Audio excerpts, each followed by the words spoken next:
ไหว้สาปาลามีธรรมครูบาอาจารย์พระมหาเถระโนเถระพระเถระพระเจ้าพระสงฆ์ทุ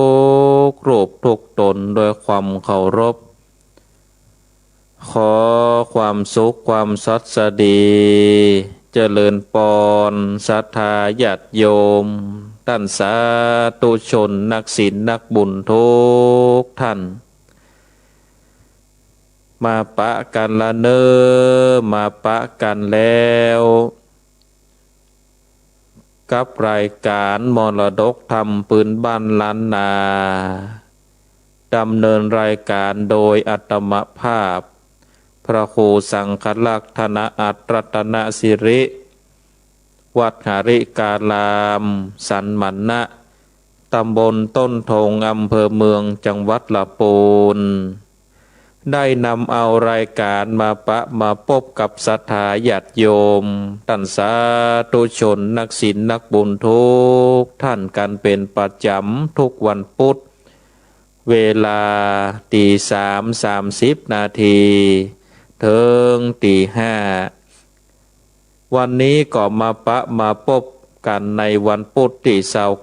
29เดือนกันยายนพุทธศักราช2564วันนี้ก็เป็นวันพุธแล้วก็เป็นวันพระวันธรรมสวนะวันพระวันศีลเดือน12แห่ม8ค่ำในวันนี้ก็วันนี้มาพบกันในรายการมรดกธรรมพื้นบ้านล้านนาก็ฟังนำฟังธรรมแบบพื้นบ้านล้านนาต่อจากพุทธติดแล้วนางมโนลาปิ่นแก้ววันนี้ก็จะได้เทศน์นำเทศน์ธรรมในผูกต้วนหกหรือศรัทธาญาติโยมท่านทั้งหลายผูกต้วนหกก่อนที่เขาจะได้สดับรับฟังพระสัทธรรมเทศนาก็เชิญชวนศรัทธาญาติโยมท่านสาธุชนนักศีลนักบุญทุกท่านได้ไหว้พระย่อมจิตย่อมใจก่อนเด้อเอาเชิญชวนทุกท่านได้ประนมมือกราบหนึ่งกราบสองกราบสาม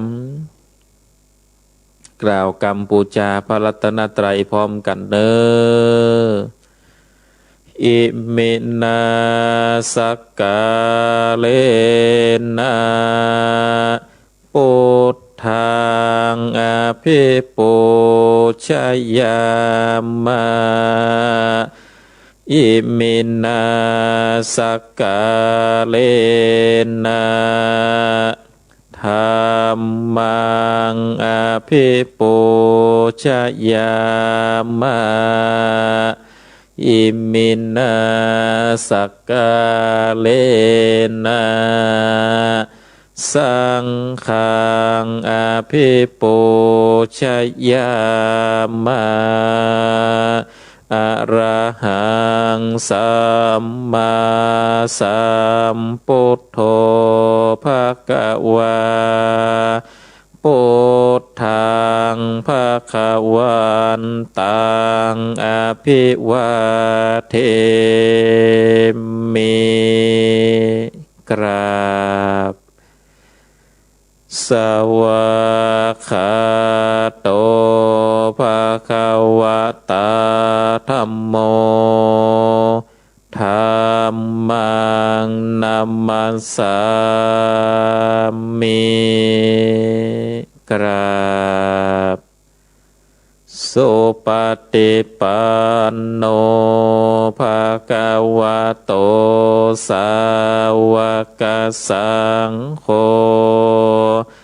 สังฆังนะมามิกราบ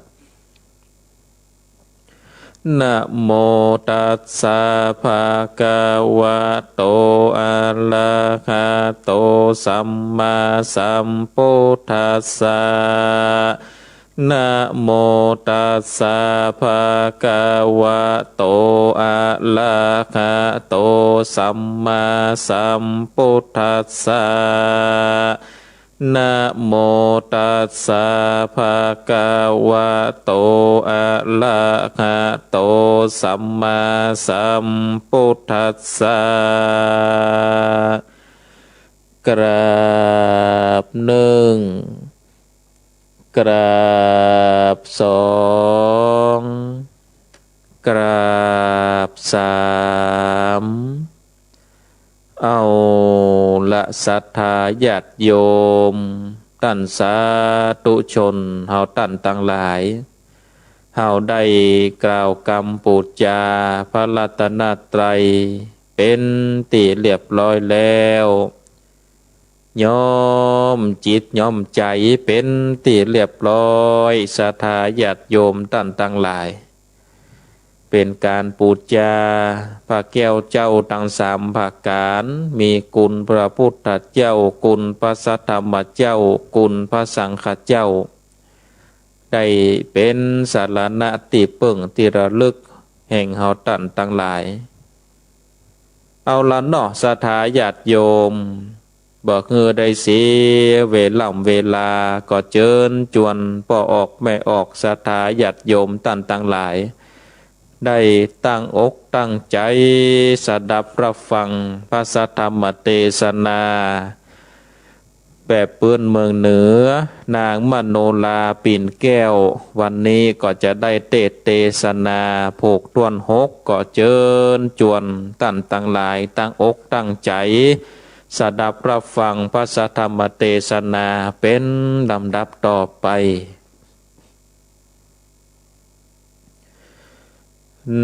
นะโมตัสสะภะคะวะโตอะระหะโตสัมมาสัมพุทธัสสะเองการเตมวาสังโลนทังโกวันเนสันเตโอปัสสังกัมมิจินเตนตัวปะโกสันตาเตวัสสังอันเทนเตสัตโวนดลลาสะปนเลสะตังหลายตังยิงใจน้อยใหญ่ผู้มักไฟเจยบานใดคือตานข้าวน้ำวานโตพรำปันใจสินหาสายตังหาเซนโหเล็กเว้นตังบาปอันกาหยาบนันนาปากันบามวนโมพร้อมนาโยฟังธรรมจงดาจำฟังที่เอาเป็นที่สอนใจลำดาไปนาบัดนี้แด่เตอเอกาเตวะสังยังมีในวันหนึ่งใส่พรานปราบไม้ดงนาไปสะแวงหาสอดลากหาสัตว์ป่ากวางฟ้านสัตว์ดงดานมวลโมเคยมีอยู่หลวงลายวันเนหายกว่าจอยสัตว์ใหญ่น้อยดงตันบอกหอนหันเตียวไตภาพป่าใหญ่เขตห้องบ่มีนกห้องเย็นวอยแดนดงดอยใหญ่กว้างบ่มีสัตว์อยู่สร้างแดนใดพรานดงไผ่เข้าขาดยินปาดลาดน้ำนาจริงไก่กาไต่เต้าดันป่าเศร้าดงตาลได้หลายวันแต่ใส่กอดลอดป่าใหญ่หิมมาปานไม้ดงดานหลายหลากหนต่างยากนำนาดน้ำทาลาดไหลแหล่ไหลมาแต่ดงดอย พ้องออกตามหอยผาหินออกตามเด่นห้อมหอยเหวหลิงจ้อยผาจาดแม่สมกันภาพควายเป็นแม่น้ำใหญ่ลายแรงมีสีแดงขุ่นโคนดาจากโล้นตาฟังลายละหลังมากเต่าไปตามป่าเศร้าโด่งนาโปนตากาพันป่ากันสอดละกวางฟานมาลอดหิมมาปานดังนบอกหูจากด้านไปใดเล็งแลไปซ้ายขวาก็หันสาดละโยกสร้างที่จิมข้างเขตลีเล็ดนาตันตาในกาดละนั่นเล่ายังมีเจ้าสินใสมีชื่อไขบอกไว้ว่าพระติไวยกาสปะลันเสนมีศีลดีเลิศแล้วอยู่ในกูแก้วโด่งนามีเมตตาไฟคอยต่อสัตว์ใหญ่น้อยนานนาได้ถึงสารวิเศษจบแจงเปตอภิญญาอันว่าปุตตะกาผ่านปากันสอดละกวางฟานมาลอดเหมมาปานดังอันก็กันใส่สัตว์ละจริงเข้าไปขาติไกขันพระติไวละเสปิติมีลายแหล่สัตว์ละแผ่ไปนายจริงเลวไวไปโสในที่อยู่เจียงจีดแล้วอันโจลีคมเก่าไว้ซึ่งเจ้าตัดลงทำแล้วจากกรรมโอกาสเป็นบทบาทกาถาว่ากันจิตโนโพโต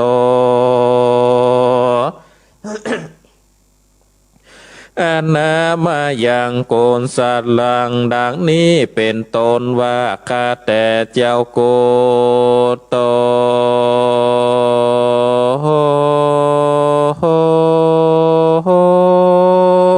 วิเศษอันอยู่เขตดงไพร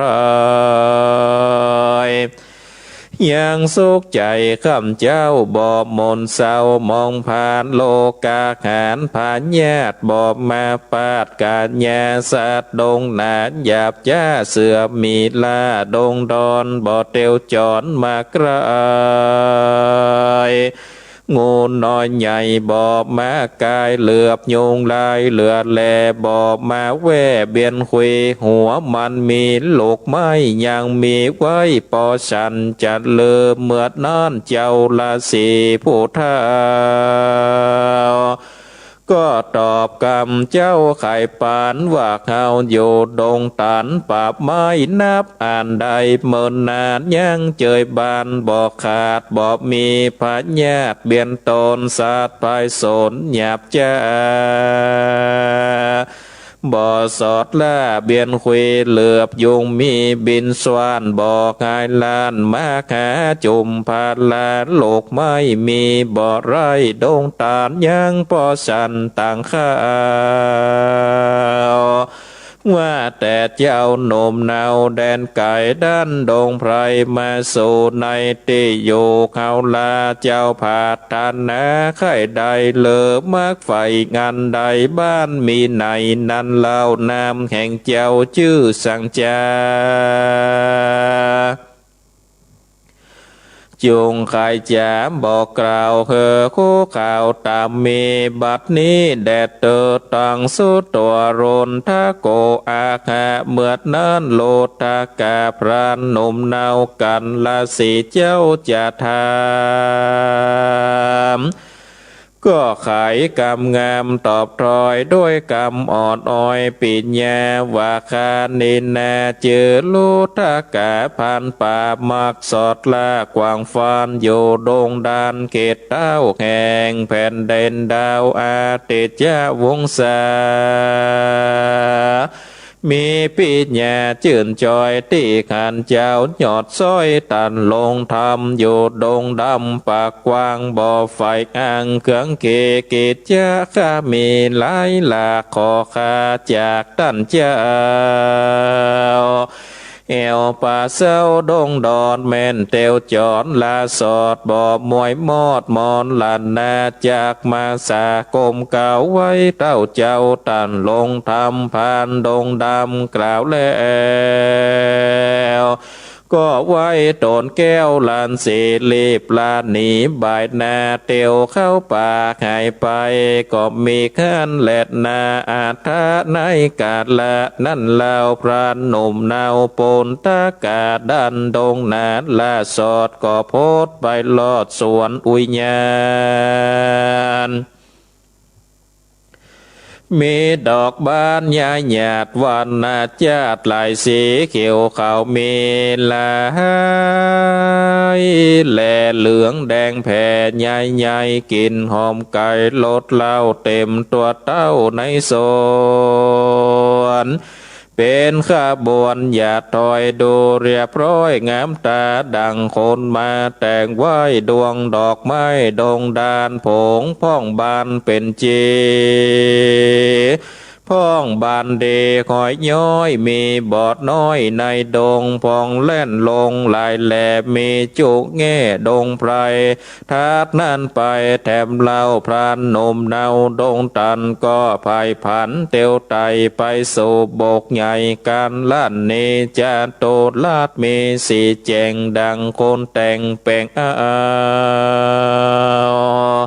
โปรดดีละเมาเอาใจน้ำเย็นใสสะอาดหันต้องตาดดินดานดอกบัวบานสะพรั่งเต็มตัวฟังหลายลามดอกป้านจำพงออกมีทุกขอกเจ็ดจ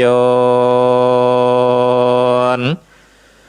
เน้นละโอบนลายแหลมีจุกเงโบกการลานเนผ่านดงเลพอดแล้วใจพองแผ้วเจยบานสวนอุยญาณกว้างใหญ่ดูบอกไว้แดนได้พรานดงไผ่หิวหอดก็ไปยังจอดเศร้าซาเต้เปิ้นไม้โหมหนาใหญ่กว้างกลา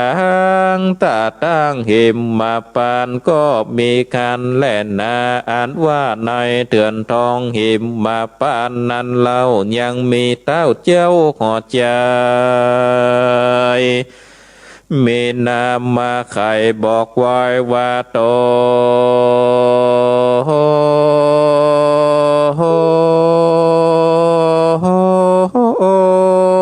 เต้าไทยอุตมผาลาดจะสเวยปาลาใหญ่กว้างมีชื่ออ้างว่าไกรราชเขียนเลโขงธานีแข่งเต้าพอจุดดาวเลืองไหลเป็นเวียงใจพาเสดบ่ไม่เดือดเครื่องกาเจ้าปาลาใหญ่น้อย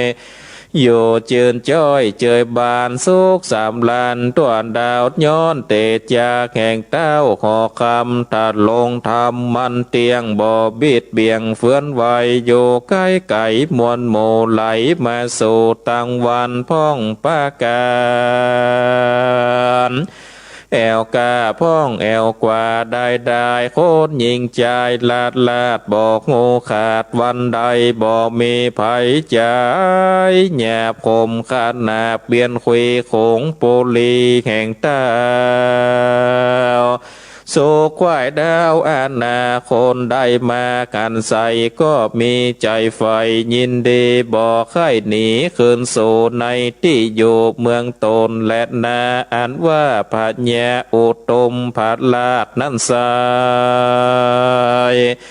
ยังมีลูกหญิงไว้7 คนมีสมเป่าปิงพิลาดเป็นเจือจาดกินนันเลกิลิญาดีอ่อนน้อมโหกมคมวันตามีวาจาปากมวนบ่ปากมวนจากแข็งบ่จาดแรงขาดเงาบ่จากกล่าวโมนสานางบนนายอดซอยเกิดสดซอยไปลนบนมานนพาเสิดแยมเหมือนนางเกิดมาแล้ว ก็มีปิ่นแก้วกับตัวปักอยู่ผมหัวเก่าเกตเป็นของวิเศษเจียงคานสองผู้บ้านพ่อแม่มีใจแพทย์ยินดีจริงใสชื่อราชาพุทธิลูกลาวาดนางแว่นฟ้ามโนลาแล้วเจ้าพิตาเตาราชยังเฮือแปงภาษาทหอคำงามนานำหลายหลาก7 วันหากเป็นไม้ตั้งหยาดใหญ่เป็นทอยนางอ่อนน้อยมวลหมู่ได้สะเวยโยภายมันก็มีคันและนาเอกันเตวสังยังมีวันหนึ่งใสเป็นวันสิ้นใหญ่โอโปสันทานางกัญญามวลหมู่ต่างกล่าวจากกันว่าเฮาควรดีผ่านอย่าจ้าบินไปสู่ป่าหิมมาปานเพื่อสำลานอาบน้ำจำลาพรำกาญญาดังปากาติมาแต่ก่อนบ่เกิดย่อนโจวันสิ้นดังอาจินนั่นแล้วต่างบอกเล่าจากการโจผู้ขันเป็นแก่นโอตัดแม่นกองดีแล้วนางกินนานเลบมวลหมู่ก็บินจากที่อยู่ดอยสูงดังจากกงเมฆฟ้าเบนข้ามป่าดงหนาป่าปาลีวันมาบ่อน้อยปันหาดลอยเป็นไม้ก้อยพันผายลงสู่ในเตโยโบการลันนีกลางดงเลเถื่อนทองแดนเต็ดต้องหิมมาปานเพื่อสำลานอาบน้ำยามละพร่ำกาญญาแล่นนาตันตาในกาละนั่นเล่าพรานหนุ่มเนาปนตะกาอันเตียวมาเกี่ยวขอดพงยังจอดเศร้าแขงนอนตาแข่งมามอยดาจากม้อยลาไปก็ตกใจสันดงสัตติฟงเววาเหตุเสียงดังมาข้างเคินดังจากฟื้นดงไฟมันกอดเร็วไวยื้อพอกอกหานนางน้อยหนอเกณฑ์นานเลหูบงามเดลายแลนับบ่อแป้สังกัญญาพรานดงนาจายสันสัตตันลันตั้งโตท่านนางหัวอยากยาวไปภาพดาวกาญญาปิจารณาสันติว่าคนดังนี้บอกเกยขันโปนดีอัศจรรย์แต่สายสร้างบินได้เป็นหมู่ลงมาโซไปโซนจากว่าคนสร้างมีปีกบินเว้นฝีกกันมาจากว่าสัตว์ดงหนาป่าเศร้าก็เหมือนคนหนุ่มเน่ายิ่งใจมีหูปกายงามอาจพันนาพิลาศบ่มีโสภาบ่มีวาทาผ้าเสื้อโปกห่มเนื้อตนตัวต่างเมามัวม่นเลนวิดวิ่งเต้นภายพันพองปาการอาบน้ำจำลาพรำกาญญาพ้องนำหนาแอนฟอนย้อนแยงย้อนปูนแยงมีปากแดงดังแต้มสองฝ่ายแก้มเหลืองไหลผิวขาวใสล้นตวนบ่ออ่อนอ้วนปานกลางพรานดงขวางผองเงอตาปอดเลือขอดจานแล้วภายพันเข้าไก่พอคือควายเต็มตากันนางกัดยามวนโมอาบน้ำอยู่สะสนแล้วขึ้นไปบนตากแดดเลียงรายแวดจอมกันพันดงตานสั้นพอกหันนางน้อยหนอกันยาบอกเมวัฏาเสื้อผ้าอยู่อย่างเนื้อสันได้น้ำลายไหลบ่อขาดเหงื่อย่อยหยาดปังลงเต้ามีใจโย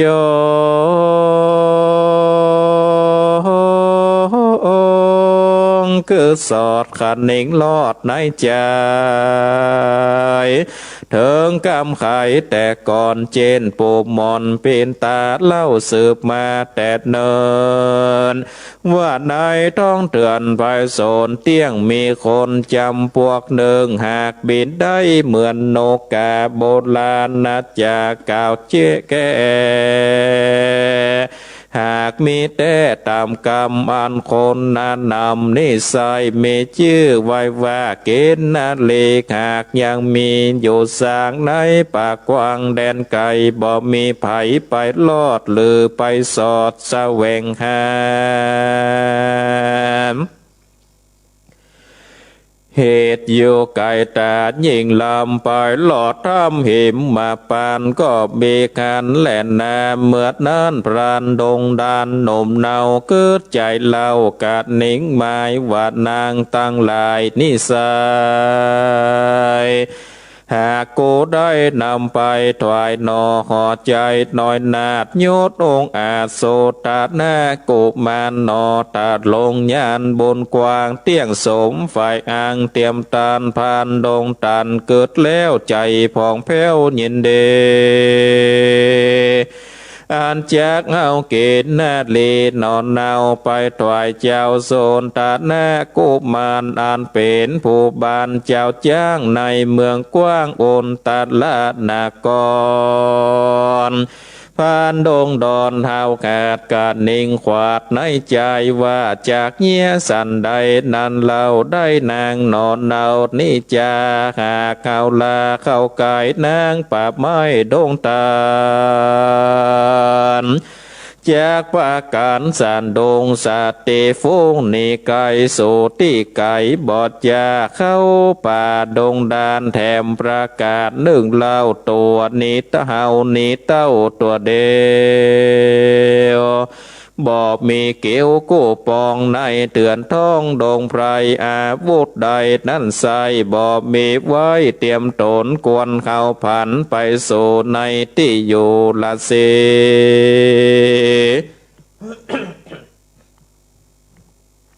ไขว่าเตโอวาทอาเปวาตุนสาขอ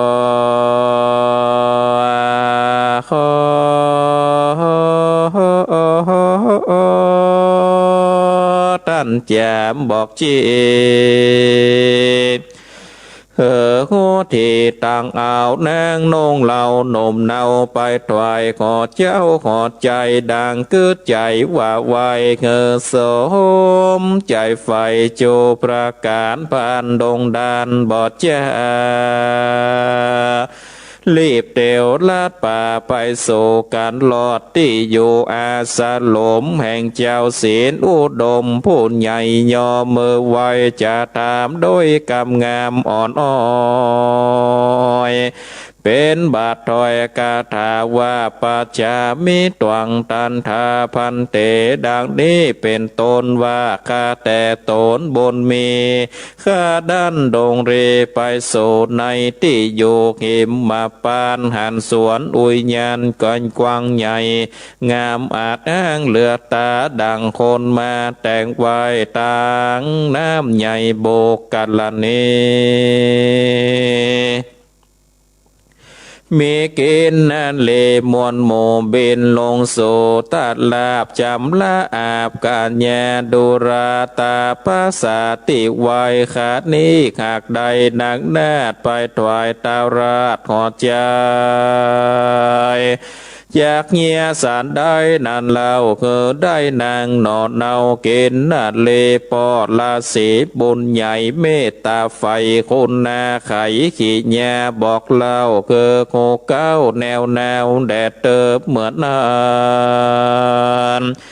โดนเจียงจีผู้เท่ากันพรานหนุ่มเนาจะทำก็ไขกำงามตอบถอยว่าดูราเจ้าหนุ่มน้อยผ่านไปเจ้ามีใจไข่ได้อย่างนางนาไทยเกณฑ์นาเลผู้งามเดลา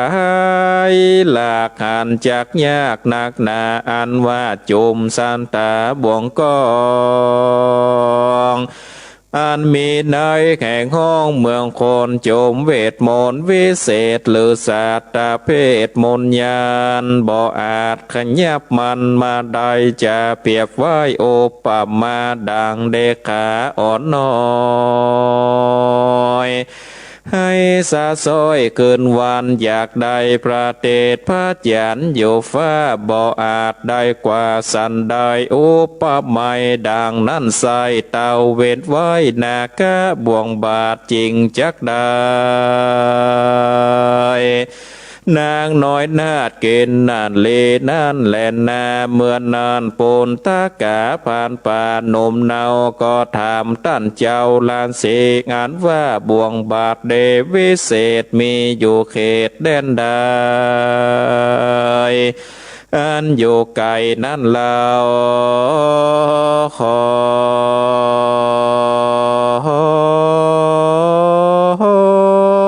ท่านเจ้าโคตรนาไขกิจญาบอกเก่าเกิดคู่เข่าตำมีโดนเจียงเจผู้เท่ากันพรานหนุ่มเนาจะทำก็ขายกำแงมบอกจีเกิดคู่ที่ยาวไปว่าดูราพานภัยน้อยนาดอันวานากะบ่วงบาทนั่นแล้วหากสืบมาแต่90,000นานบาทนินอยู่บาดาลต่ำต้อยเป็นของเต่าไทยนาการลาจาหากเจ้าได้มาแล้วโสดก็มาเป็นประโยชน์ดังใจ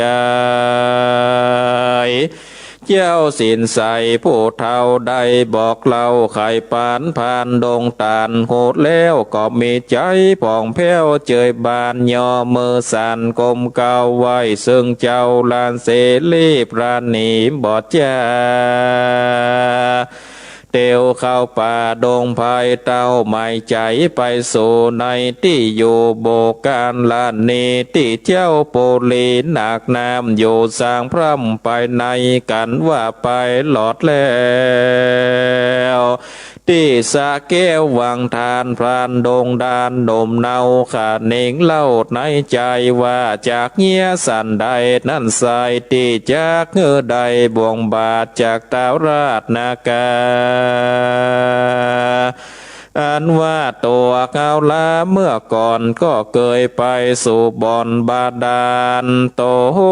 นเต้าผู้บานหนักน้ำเคยอุพรำกินยาบอกเฮามานั่นสายว่าการเฮาเดือดม้อยมองผ่านบ่อเจยบานลำบากเลอตกยากสันใดจงเร็วไวมาโสดในที่อยู่ทานลาเอามือขวาจีน้ำแล้วเกิดพร่ำขาดเน่งในเกินเถิงเต้าหอดใจยศใหญ่ก็จะสมมักไฟโจประการผ่านดงดานเกิดแล้วก็มีใจพองแผ้วยินดีกอดรีบไปสู่ริมหน้าตีบอดจาดแล้วเอามือกวาดนี่ใส่อย่างน้ำใหญ่ทาลาดแล้วขัดนิ่งไปขาเต้าราชอันอยู่ภาษาทบาดาลบ่อปอนานเดินแจ้ก็มีเสนากาณากาลาดอันองอาจอาสาคักษาตาวันลาไปนอกก็รีบเปิดออกบัดเดียวผ่านดงเขียวบอดจาดรีบเร็วกว่าภายพันกันไปลอดหอดจันกว้างใหญ่แข่งเต้าไทยนากันลาจาก่อนยอมือสากมกล้าวไว้ซึ่งเจ้าบาดาลเต้าผู้บานยศอาจก็โอกาสจะถามว่าดูราพานดงล้ำหนุ่มเนาเตียวไต่เต้ามหาบาดนี้นาปราณสงอันใดจาดนั่นสายหรือค้อนไม้เครื่องเขจงไขว่าเตบอกกล่าวเคอคู่ข่าวแนวแดดเตอ เมื่อนั้นพรานป่าหนมเนาก็ตั้งเก้าไข่กามว่าข้าแต่องค์คำเจ้าฟ้ายศอาจกราราชาข้านี่นาไขได้สิ่งหนึ่งไว้กับตนบอดใจกุนตนหมกมาดแก้วก็อาจเลืองแสงบอดใจคำแดงใส่ซอยแหวนใส่ก้อยวันไวบอดใจเวียงใจภาษาทบอดใจหนังนาดนาเรอันเต้าหากมีหยุดแล้วเตี้ยงบอกกาดแก้วใจตันเตี้ยงยอปันคือคาอันปลายหน้ามาขอเจ้าสอบบอนากาศลาดฟังโอกาสทุนสาอันเต้าดงหนามากล่าวตนตันเต้าขอคำก็ไข่กำตอบถอยโดยกำออดน้อยจะหวานว่าดูราสากายเคยหนุ่มเนากำอันเจ้าขอบมาหากเรารามีไว้จากป่านคือได้บาดเดียวขอเจ้าบนเขียวปันกาวจีคือโงตีประสงค์ผ่านดงดอนป่าไม้ก็ย่อมือไว้ตุนสาไขขีแย่โอกาสบอกดาวราชนากาว่าข้าแดบมากงาราชเจ้าวันก่อนนั้นเล่าขาดนิสัยเข้าป่าไม้ดงดอนไปกันกินนอนมอนโมมาอาบน้ำโยโบกันหลานเนโสมงามดีบอดน้อยงามซอยลอยโสภาคาผาดตานาไข่ใดเอานางนาท้ายกินนาเลเพื่อไปถวายหนอมโมนีกินโกอันเป็นเต้าอยู่โอนตัดละนากรเพื่อเคอปะบวรไปนาเลือตัวฟ้าแดนไก่คือเป็นปัจจัยช่วยกามได้หลวงล้ำภัยญาเหตุนินาโตแข่งข้าจริงไว้นาภัยพันมากาเต้าขอจานยศอาจเพื่อขออย่างนากะบวงบาทนั่นสายขอเต้าไทยภาพปลาในโขดนาขาดน้อยอันมากล่าวถ้อยวอนขอแดดเตอเนที่ตังขีญาสังวันนาวิเศษจากของเขตนางมโนลาปิ่นแก้วโผกตวนหกก็บังกรมสมเลศเสด็จแม่อุ้ยอินเจ้ากำลังเข้มข้นน้ำม่อนเนาะกำลังจะเริ่มเข้มข้นนะกำลังจะไปยับเอานางกินนาลีเดี๋ยวนี้ว่ากะจะได้หมูเนาะได้อยู่เนาะก็ติดตามผูกต่อไป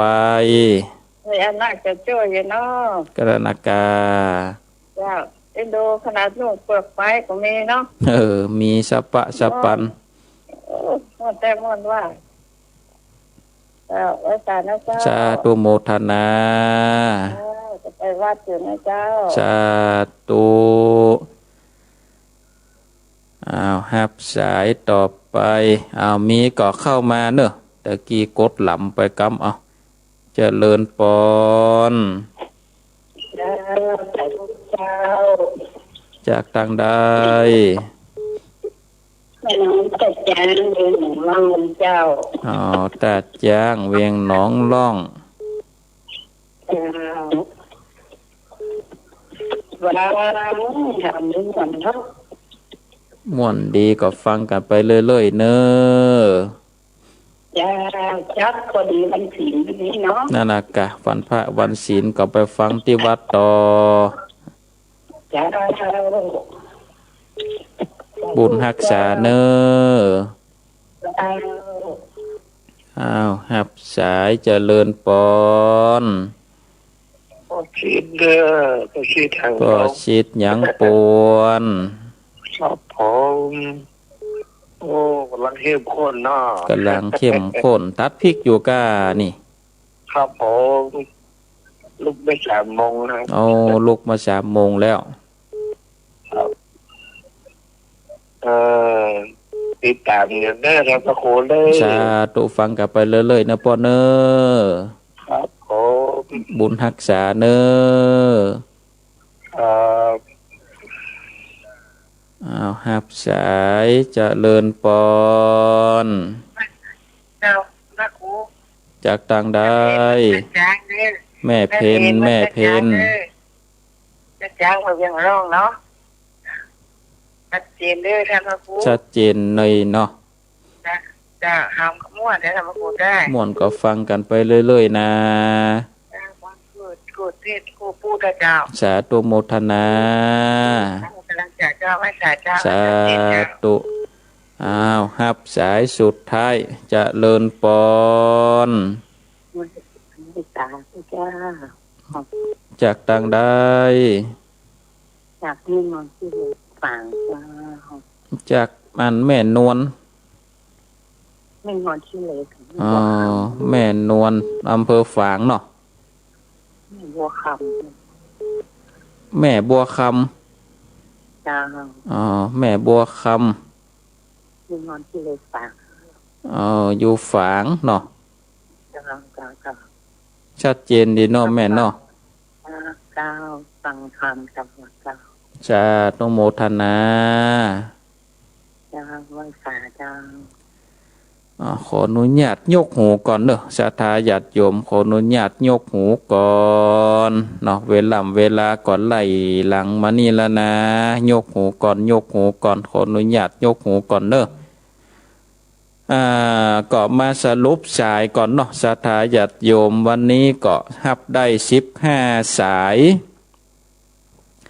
สายแรกก็จากป้อน้อยบุญปันมโนครจากอำเภอฝางก็ชัดเจนดีสายที่2จากโยมแม่เจงหัวลินอำเภอฝาง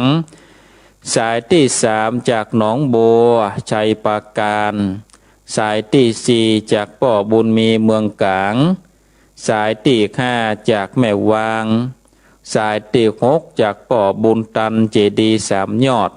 สายที่7จากแม่จันสีพระบักตักผ้าสายที่8จากหนองผาขาวสายที่9จากแม่สุกแก้วศรีลาพรศรีเตี้ยสายที่10จากแม่อุ้ยอินบ้านแม่สาบอำเภอเสมิงสายที่11นี่จากตาจ้างเวียงหนองล่องสายที่12จากป่อชิดยังปวนสายที่13จากแม่เพนตาจ้างสายที่14จากแม่บัวคำเพอฝางนับได้14ตะกี้ว่า15ข้ามไปนี่เลข14สายเกาะสาธุอนุโมทนากับศรัทธาญาติโยมท่านสาธุชนนักศีลนักบุญทุกท่านที่ได้เปิดเครื่องวิทยุสดับรับฟังแล้วก็ขอบคุณอนุโมทนากับเจ้าหน้าที่ทุกเขื่อนทุกสถานีที่ได้รับสัญญาณในหมดเจ้าวันนี้ตั้งแต่เวลาตี3มาก็ขอบคุณอนุโมทนากับศรัทธาญาติโยมท่านสาธุชนนักศีลนักบุญทุกท่านบางพ่องก็ลุกแล้วบางพ่องก็กำลังนึ่งเข้าบางพ่องก็จะเตรียมตัวไปวัดแล้วศรัทธาญาติโยมวันนี้ก็เป็นวันพระวันศีลวันธรรมสวรรค์ก็ไปฟังเทศน์ฟังธรรมแต่ละวัดแต่ละวาบางพ่องก็เทศน์เมื่อเจ้าบางพ่องก็เทศน์เมื่อง่ายบางวัดก็เทศน์เมื่อตอนบ่ายก็แล้วแต่ว่าเพิ่นจะยึดถือเวลาใดก็คือการเทศน์ธรรมเหมือนกันนะศรัทธาญาติโยมท่านทั้งหลายเอาละเนาะวันนี้ก็ขอนำเอารายการได้ละจากศรัทธาญาติโยมทุกท่านไว้เพียงเท่าอีกก่อนวันพุธหน้าเวลาตี3:30ถึงตี5ก็มาพบกับรายการมรดกธรรมพื้นบ้านล้านนาโดยอาตมภาพกระผมพระครูสังฆลักษณ์ธนอัตรัตนสิริวัดหาลีการามสันมณะ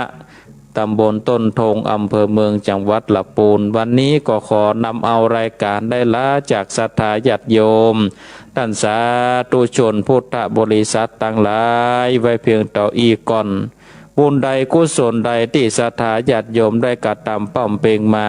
ประกอบกับด้วยบุญญาบารมีของพระแก้วเจ้าทั้งสามประการมีคุณพระพุทธเจ้าคุณพระสัทธรรมเจ้าคุณพระสังฆเจ้าบุญญาบารมีองค์พระบรมธาตุเจ้าขริปุญชัยบุญญาบารมีองค์พระบรมธาตุเจ้าดอยสุเทพบุญบารมีของครูบาเจ้าสลีวิจัยตนบุญแห่งล้านนาไทยบุญบารมีของพระแม่เจ้าจามเทวีปฐมกษัตรีแห่งนครหริปุญชัยบุญบารมีแห่งเทวดาสิ่งศักดิ์สิทธิ์ทั้งหลายตัวสากลละโลกนี้จงมาบันดลบันดาลเนื้อกับศรัทธาญาติโยมท่านทั้งหลายเฮือได้อยู่ดีมีสุขหลอดพ้นจากสัพพทุกข์สัพพโศกสัพพโลกสัพพภัยเนื้อคิดสิ่งใดก็ขอเฮือสมดังความมุ่งมา่ปรารถนาเหมือนกันทุกท่านทุกคนอายุวันโนสุขังพลังมีทุกข์ดีใจเสียใจผ่านอุปสรรคและปัญหามากมายในแต่ละวันสงบนิ่งแล้วย้อนมองตัวเองวันนี้วันพระน้อมนำธรรมะสู่ชีวิตเตือนสติคนไทยทั้งชาติ